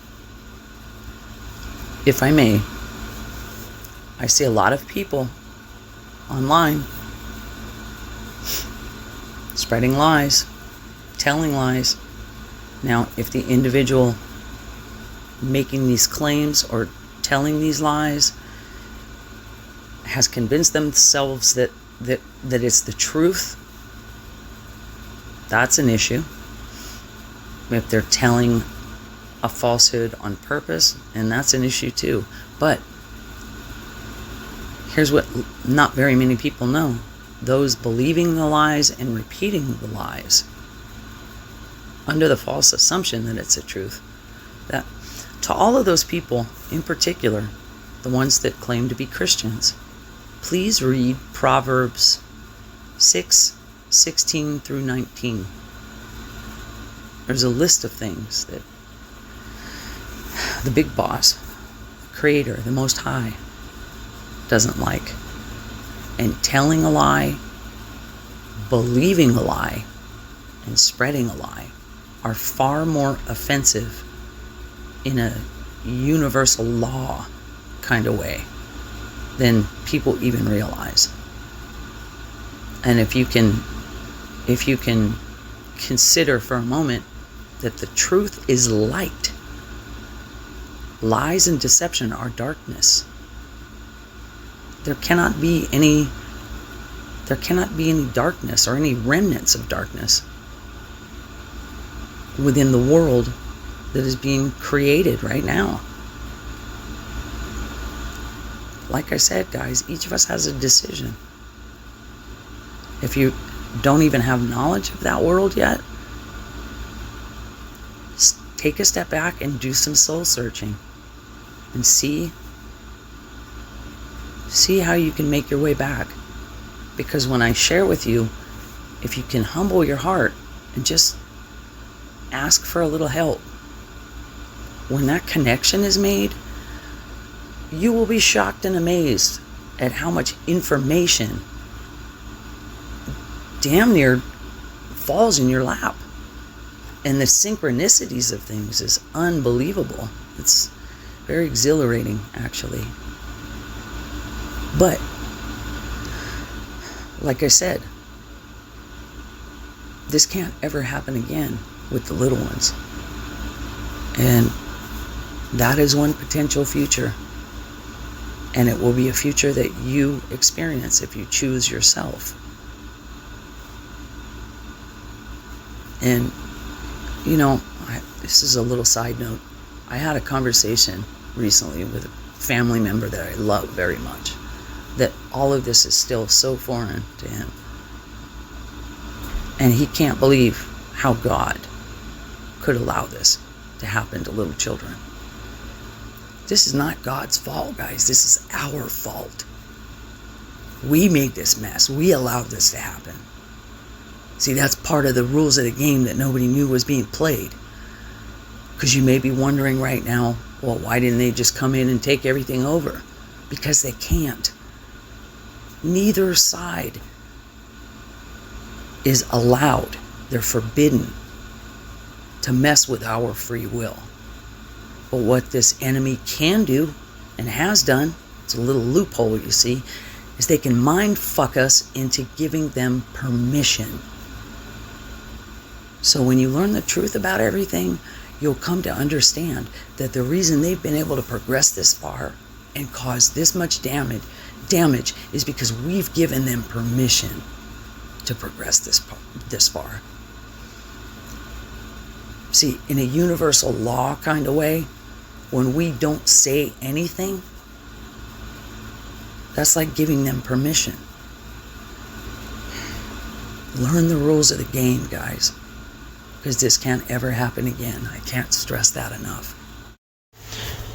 You'll also discover that not only did we give them permission, we paid our hard-earned tax dollars, paid for all this, to set up all these submarine bays and all this bullshit.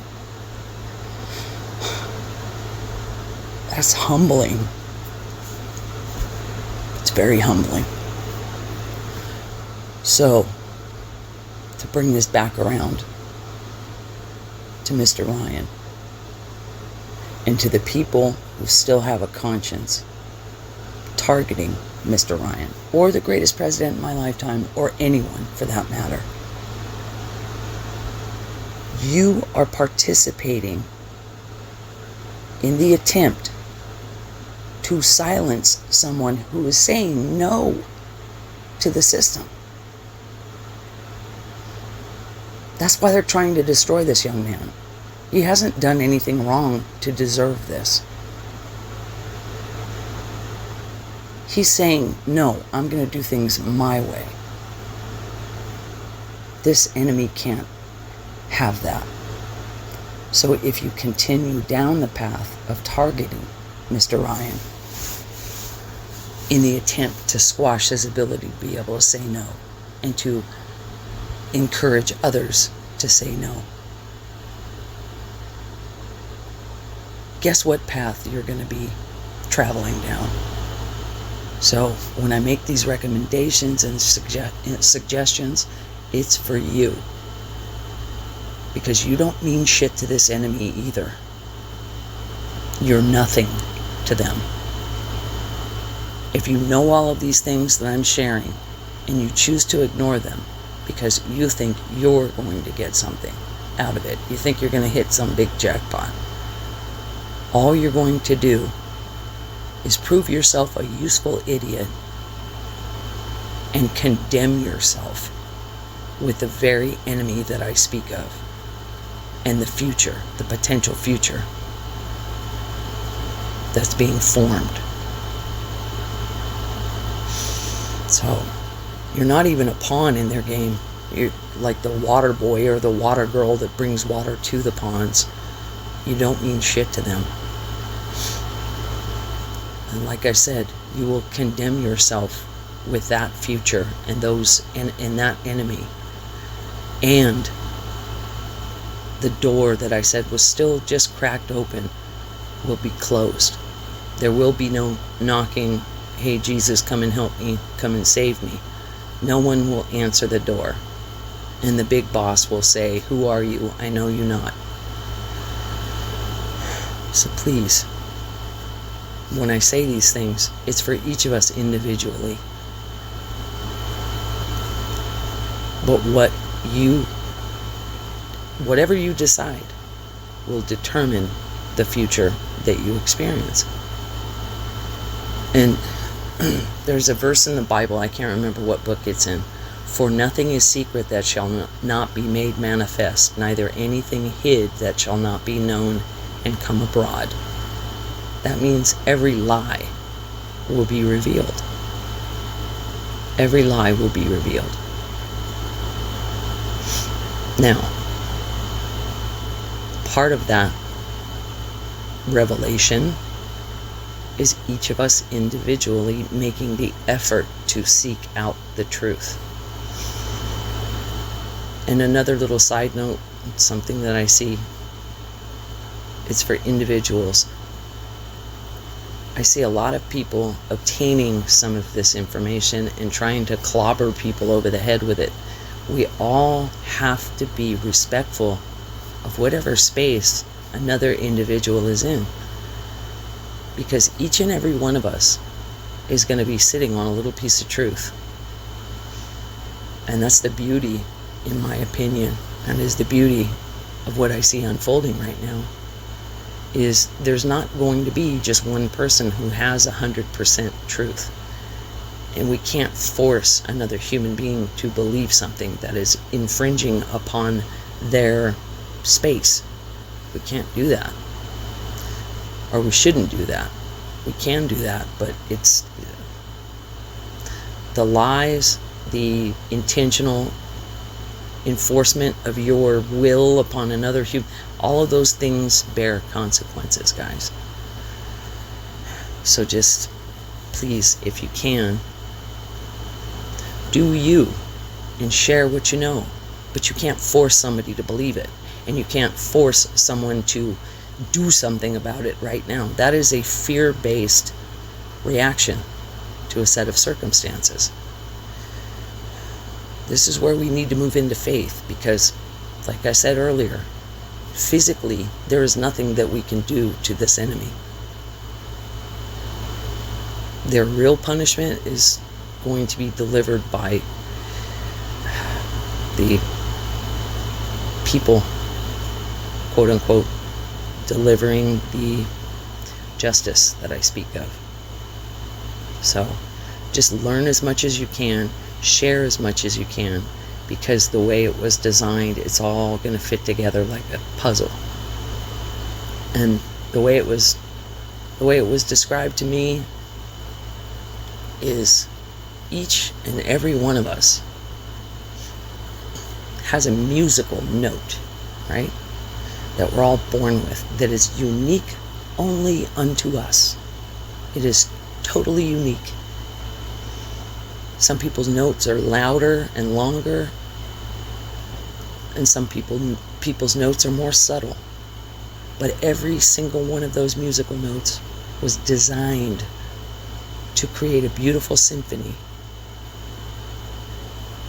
And guess who the maestro is? The Most High, Big Boss. I don't know.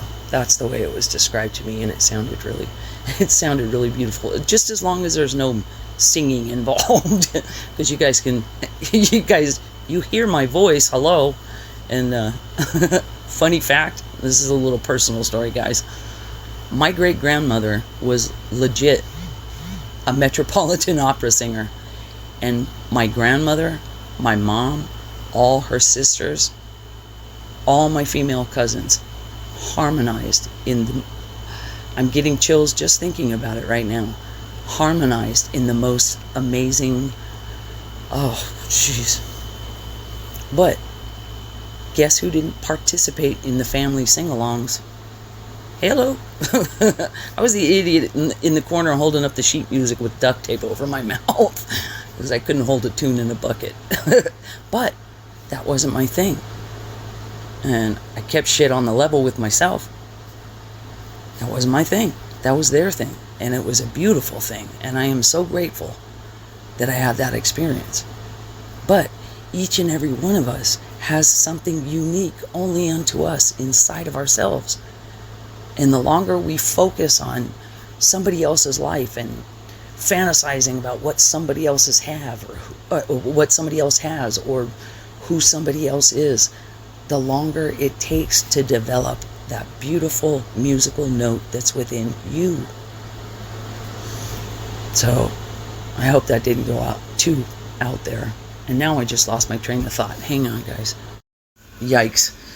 There is one more thing that I wanted to share with everybody, and it's escaping me right now. And I've already taken up too much of your time.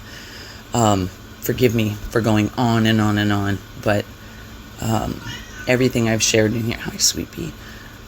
Everything I've shared in here is very, very important. So I'm hoping at the very least it will inspire someone somewhere to really start digging into things. But there was one thing that I did want to share about the greatest president in my lifetime. Thank you very much, sir. That I haven't brought up yet, and that is the current perception of who he is. I've seen a couple different ideas start to develop. The first one is that he quit, or he stopped working for us, or he started working with the elites, or whatever. I've even seen people say, oh, he's doing all this for his ego. 1000% not true. And the other idea is that he's not very smart. I guess the media did pound that home a little bit, and truth be known, he does kind of present himself in a bit of a quirky way, the way he phrases things, and I personally love it because I know why he's doing it. But also 1000% not true. So I'm going to make these two statements. Number one, he's never stopped working for us and on our behalf. He didn't stop then. He hasn't stopped to this day. And when when the man says he's a stable genius, he means it literally, guys. He's a stable genius. He is a stable genius, and that's why they never saw him coming. Oh my goodness. I can't wait for that to unfold. Because that's a pretty amazing story. And if anyone would like, you know what? First of all, I'm going to share with you those two statements I state my life on. I state my life. And if you know me personally, that's not something I ever throw around. I state my life on that. And I was just going to say, I'm going to say now, if anyone would like to dispute those two statements with me, find out how many languages he actually speaks, and then let's have a conversation. The greatest president of my lifetime. Thank you very much, sir. Like I said, I can't wait for that to begin to unfold, because it's being hidden by the media, you see. Created these invisible barriers. And if you don't like him right now, that's okay. Because when the truth about everything comes out, you will at the very least appreciate him with all of your heart. And if you love him right now, you'll love him 10,000 times more, because he really is the greatest president in my lifetime. Thank you, sir. Sorry, guys, needed a second to cry, and I have a feeling I'm going to cry some more, because if you grew up like I did, some of the people in my generation, we remember what things were like growing up, you know? And it makes me sad to see so many young people who have never experienced the America that we grew up in. And it's been hard to watch things deteriorate like they have for so many years. Because in my family, this country was like a family member, you know? And so it was very, very hard to watch it slowly, piece by piece, not knowing what was behind it all, slowly get washed away. And when the greatest president in my lifetime came on the scene, he started to restore everything. And that should be paramount in everybody's mind, that look at how much he was able to accomplish in such a short period of time, because he was actually working for us and on our behalf, you see. But now we're in a little bit of a pickle because we didn't. Well, see, I'm not going to get into that. But let's just say the current wannabe powers in this world should not be there. And the only reason they are there is because we've allowed it. So, and I'll leave it at that. But it was refreshing to have a patriot back working for us and on our behalf and sticking up for us. So, because I consider myself a patriot, like I said earlier. It's in my family, it's in my family's blood. And I do have a flag that I hang outside. I actually have 3 flags. I have one flag that I proudly display outside of my house. And I have 2 flags that are impeccably folded in a triangle where they've remained untouched and in a display case to remind my family of the sacrifices people made to maintain the integrity of this country. So yeah, I'd like to get back to playing by the rules. Would you guys? I'm signing off for real this time, guys. I just had a couple of quick things I wanted to say to Creek Squad and MrRyan. And to the real Creek Squad, thank you. Because what you all stand for and what you're representing and just staying true to who you are, maintaining your core is so important. It's probably far more important than you even realize. So stand tough and hold that line. And yeah, thank you so much. And MrRyan, you're an old soul, sir. Kudos. I have a feeling you're well aware of some of the little nuggets you drop in your videos and some of your music. So bravo. Taught me a thing or two for sure. So if your ambition in life was to teach an old eccentric blue-haired a thing or two, you can mark that off your bucket list now. So, but thank you, because you as well, maintaining who you are and staying true to your core, it's so important. And hang tough. I know you're going to be okay. And to everyone, start thinking about your heaven on earth. Like I said earlier, my idea of a heaven on earth would be, you know what? I'm going to share with you what my heaven on earth is. My heaven on earth is grabbing some lawn chairs and going outside when the sun's going down, hanging out with some friends and family, maybe neighbors coming over, drinking I don't know if I just said this, sticking my bare feet in the grass, drinking a iced tea or a cold beer or a cocktail or something. Just letting the kids go crazy, listen to them play and run and laugh and jump and ride their big wheels in the street. Remember that? My fellow geriatrics might remember big wheels. Man, sliding and skidding all over the place. That was so much fun. But just listening to them laugh. Not a care in the world. Without being nervous. Just listening to them laugh. Yeah, that's my heaven on earth, guys.